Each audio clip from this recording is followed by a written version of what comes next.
Assalamu alaikum wa rahmatullahi wa barakatuh, mes frérots. Mashallah, j'espère que vous êtes au top du top, les frères.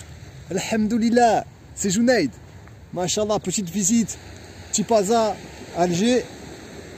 Mashallah, voilà, je fais visiter un petit peu, j'espère que tout est ok. Mashallah, aujourd'hui, vidéo, Inch'Allah, sur l'entrepreneuriat vs le salariat. Alhamdoulilah. Moi, donc j'ai toujours fait le salariat depuis tout petit. Depuis 17 ans, tu quittes l'école. Allez, bim, tu fais les 3-8.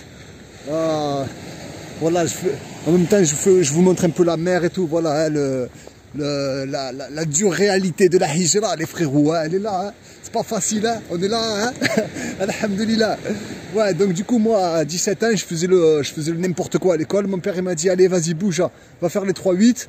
Voilà, j'ai fait les 3-8, soulevé les barres de 80 kg depuis tout petit, salariat. Franchement, la vérité, c'est la bombe. Hein. J'ai toujours aimé. Salariat, j'ai toujours aimé. Ça m'a toujours régalé. J'aime trop le travail d'équipe, j'aime trop mes équipes, j'aime trop mes collègues. Il y a trop de bonnes choses. Moi, j'aimais beaucoup. J'étais bien payé. Quand tu travailles, ça tourne bien. Tu as tout ce que tu veux. Tu as la sécurité et tout ça. Mais voilà, la bonne ambiance. Des fois même avec certains patrons, ils me disaient, ouais, viens, on va faire du vélo. Le week-end, je partais faire du surf et tout avec les collègues du travail et tout. Franchement, c'était le top. C'était vraiment le top, hein. On se régalait. Mais bon, voilà, après, il y a les inconvénients du salariat. Les inconvénients, c'est que des fois, la paye, tu bouges pas, quoi. C'est bien, tu vis et tout, alhamdoulilah, mais voilà, tu bouges pas. Et encore pire en Algérie. En Algérie, c'est le salariat, ça dépend pour qui. Mais ceux qui sont dans notre situation, qui ont tout à payer, qui n'ont pas de papier, qui n'ont pas de logement, quand la voiture c'est un peu compliqué, tout ça, c'est bien, hein, c'est bien, ça peut te sauver. Franchement, la vérité, alhamdoulilah, c'est bien.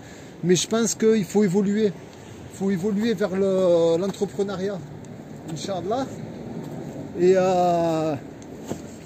voilà, parce que bon, des fois dans le salariat, tu n'as pas de liberté d'horaire. Les horaires, c'est toujours pareil. À la fin, je sais pas, je ressentais ça comme une prison un peu. 8 heures, toujours faire tes 8 heures, tes 8 heures, tes 9 heures. T'as pas de liberté géographique, tu peux pas bouger où tu veux, quand tu veux. Tes vacances, c'est pas toi qui décides. Ouais, donc voilà, donc du coup, tu peux pas faire ce que tu veux. Tu es quand même assez prisonnier. Donc d'un côté, alhamdoulilah, c'est un bien, hein, parce que moi, voilà, quand je faisais les piscines et tout, je faisais les coques en résine et tout, ça me régalait, parce que voilà, tu mets trop, à la fin tu deviens fort et tout, tu vois, c'est la compétition un peu là-bas, à la fin, tu faisais tous les escaliers, les haricots, les 8 mètres, les 10 mètres, tu les flingues en 2-2, les piscines et tout, tu es trop content de toi, tout, franchement c'est bien. Et mais voilà, des fois aussi il y a des sales ambiances. Des fois, il y a des bagarres, tu es qu'entre mecs. Des fois, 70 mecs pendant 2 ans, 3 ans, tu es là, vous êtes 70 mecs. C'est obligé que ça va partir en bib un peu. Parce que voilà, tu peux te faire manger vite fait. Hein. Dans le salariat, si tu te laisses faire, tu es cuit, gros. Hein. Ah ouais, mes frères. Après, voilà, alhamdoulilah, franchement, la vérité. Voilà, quand je commençais à travailler avec la prière et tout, il me rendait fou.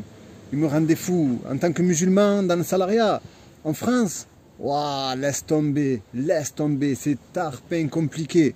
Moi, je travaille avec des mecs, c'est des ivrognes, des mecs qui débarquaient à 6 h du mat, tu montes dans le camion, ils ont déjà le cubi de vin rouge, ils font la pause à 10 h et ils se reflinguent au vin rouge, à la bière. À midi, on allait au restaurant. Allah al-Musta'an, je mangeais au restaurant, j'avais pas le choix, j'étais en déplacement. J'étais obligé, je leur disais, ouais, je vous attends dans le camion. Et des fois, tu es obligé d'aller au restaurant pour manger et tout, à midi et tout. Parce que je partais des fois le matin à 4 h du matin, le lundi à 4 h du matin, pour aller au chantier. Et tu sais, 4 h du matin, tu vas, tu fais tout le camion et tout. Tu fais la route et tout, et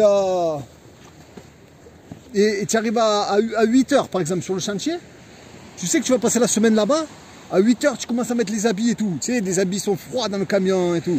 Eux, ils commencent à boire. Toi, tu es dégoûté, tu es là, ça rend des fous, ça rend des fous. Subhanallah. Et alhamdoulilah, après tu partais, le soir ils mangeaient où? Ces clochards là, ils mangeaient dans un camping, ces bandes de clochards. Dans le camping, laisse tomber, il y avait les... Comment ça s'appelle là, Claude François là, les machins là, ils mettaient les karaokés, ouais, les karaokés frère. Du coup, eux, c'était des ivrognes, ils buvaient jusqu'à 11 h, ils s'étaient fait amis avec le patron du camping, ils leur payaient des coups à boire. Jusqu'à 11 h, imagine, 4 h du matin jusqu'à 11 h du soir. Et le lendemain, tu reprends et tout. Et pour la prière, bizarrement, ils ne me cassaient pas la tête. Bizarrement, la prière, je faisais mes prières quand je voulais, tout ça, ils ne me cassaient pas la tête. Mais par contre, ils pétaient les plombs, que je ne restais pas avec eux quand ils buvaient de l'alcool. Ils pétaient les plombs. Il y a toujours des complications, tu as vu? Même là, la prière, c'était facile à faire. C'était trop facile, je faisais la prière comme je voulais, quand je voulais. Même, ils m'aidaient même. Même le patron est venu, il me dit, ah, tu fais la prière dans mon camion, hein? Ah, tu fais la prière dans mon camion, hein? Comme ça, il me disait. Et Machallah. Et après, voilà, tu avais encore des complications et tout. Payé au lance-pierre. Après, des fois dans les usines, les bagarres, les mecs, ils viennent, ils commencent trop à te bouffer. Ils te bouffent et tout. Dès que tu vois, ils te voient, t'as la barbe et tout. Ils commencent à faire les marques et tout. Ils veulent parler. Ouais, une fois, Fada. Oh, à l'usine, un mec commence à me parler fort devant tout le monde. Il voyait que je faisais la prière, il voyait la barbe et tout. Il a voulu faire le show devant toutes les personnes de l'usine et tout. Il s'est senti, il s'est chauffé le mec et tout. Il a commencé à m'engueuler devant tout le monde et tout parce que je faisais la prière et que je devais faire un truc. Et j'ai pas pu le faire. Il a commencé à me mettre la honte un peu devant les gens et tout. Et un frère, il m'avait conseillé, il m'a dit, ah, tu sais quoi, il m'avait donné un bon conseil. Parce que j'ai pris son conseil, je l'ai chopé. Il était tout seul au fond de l'entrepôt. Je suis allé le voir, j'ai dit, écoute, tout à l'heure tu as fait le fou. Viens, on sort à 9 h. Attends-moi sur le parking, toi et moi, premier stade de foot, on se met dessus, frère. Pas frère, starfallah. Et j'ai dit comme ça. Ah, c'est la bombe. Voilà, tu chopes les mecs tout seul, c'est la bombe, c'est le meilleur. Je vous le dis, si vous avez des problèmes ou quoi, les frères, si vous avez des problèmes avec eux, chopez les solos. Chopez les solos, sans caméra, sans rien. Chopez les solos. Franchement, c'est la vérité, c'est la bombe. Vous allez voir un peu, ça va changer. Après, vous allez être à l'aise pour travailler.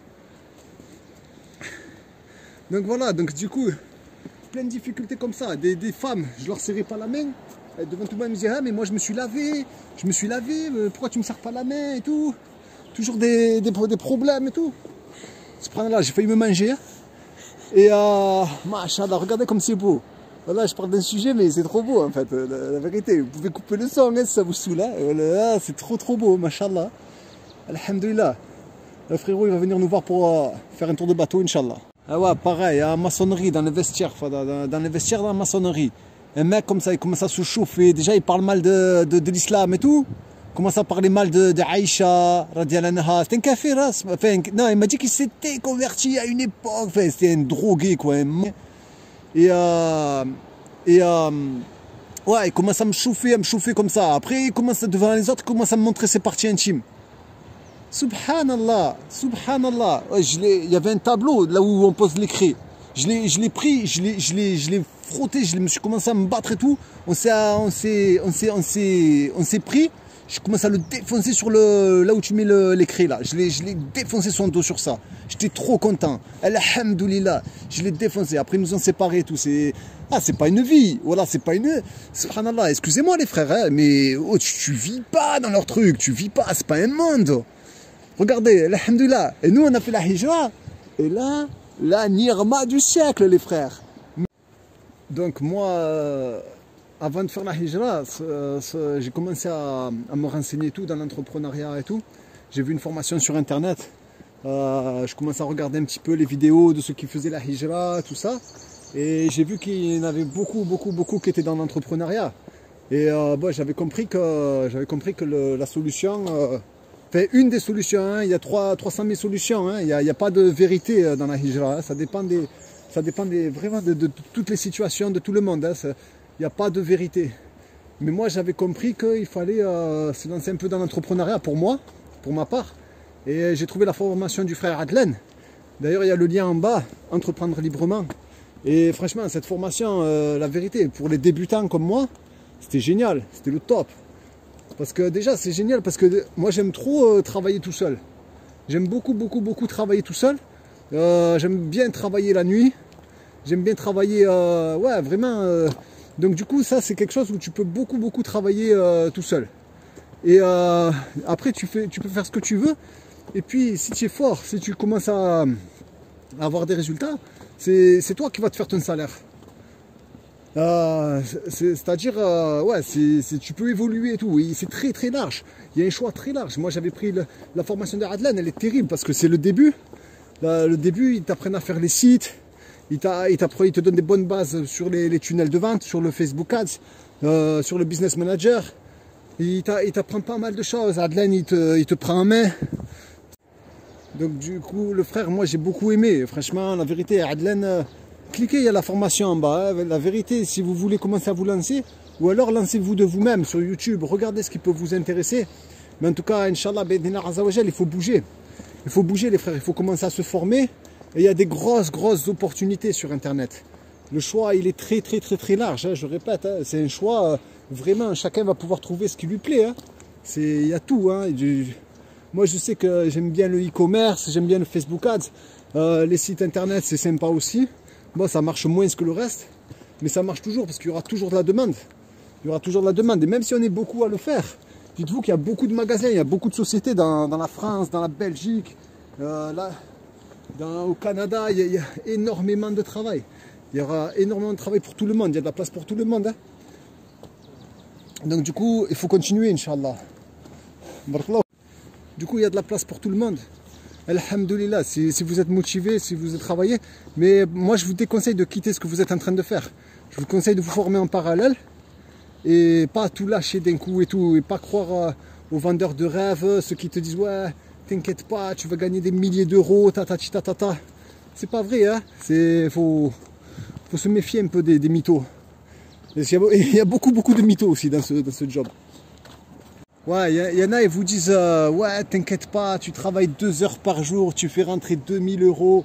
Arrête tes feintes, vous faites pas feinter les frérots, c'est pas vrai, c'est du mytho. 2 heures par jour, tu fais rentrer 2000 euros. Ça dépend, mais le mec, ce qu'ils vous disent pas, c'est que le mec il a fait des études aux États-Unis, que ça fait 10 ans qu'il est dans le truc, et qu'aujourd'hui il a travaillé peut-être 2 heures, mais que toute sa vie c'est. Non, c'est des menteurs. C'est des menteurs. Il faut faire. Voilà, c'est pas possible, c'est pas vrai, frère. Tu travailles 2 heures, faut travailler dur. Faut travailler dur, mais alhamdoulilah. Dans le salariat, tu travailles dur aussi. Hein. Voilà. Donc en tout cas, mes frérots, j'espère que ça vous a plu, hein, cette petite vidéo. Moi, voilà, vous me régalez, hein, machallah, dans les commentaires et tout, vous êtes au top, du top. Alhamdoulilah. Donc Allah vous préserve. Et mes frérots, n'oubliez pas, venez en Algérie, c'est le top one, hein, c'est le top one. Franchement, vous venez, vous allez vous régaler. Ouais, mes frères, donc du coup, alhamdoulilah. Donc n'hésitez pas à venir en Algérie. L'Algérie, bon, c'est pas tout le temps comme ça. Hein. C'est vrai qu'il y a des hauts, il y a des bas. Ça, des fois, tu là, ça casse les pieds, voilà. Mais la vérité, alhamdoulilah, c'est un pays, mais masha'Allah. Quand tu es là, tu veux plus repartir. Tu peux plus repartir, quoi qu'il arrive, même malgré les difficultés et tout. C'est la bombe atomique. Venez sauver vos enfants, sauver vos familles, tous ceux qui peuvent venir en Algérie. Ou même, vous faites le Maroc, hein, le Maroc c'est la bombe aussi. Hein. Mais sauvez-vous mes frérots, sauvez-vous, il faut à tout prix la faire, la hijra. Moi, je revis quand je suis là, c'est un peu comme une conversion. C'est moins fort qu'une conversion, la hijra, mais c'est un petit peu comme une conversion en islam. Mais c'est moins fort quand même, hein. Je vous le dis, mon ressenti à moi, hein. Peut-être d'autres, ils ne le ressentent pas pareil. Mais franchement, la vérité, alhamdoulilah, venez ici, faites les projets, bossez. Moi, je vous donne des idées sur Internet. Mais il y a 1 milliard d'idées, les frères. 1 milliard d'idées. Et vous allez y arriver parce que nous, bien sûr, tawakkul, les frères. Vous partez pour Allah Azzawajal. Tout ce que l'on fait, c'est pour Allah Azzawajal. Alhamdoulilah. Mes frérots, je vous aime très fort et je vous attends, Inch'Allah. Soit en Algérie, soit au Maroc. Marquez-moi dans les commentaires que vous êtes déterminés à partir, Inch'Allah. Déterminés, on se taille, les frérots. Hafidakumullah. Assalamu alaikum wa rahmatullahi wa barakatuh.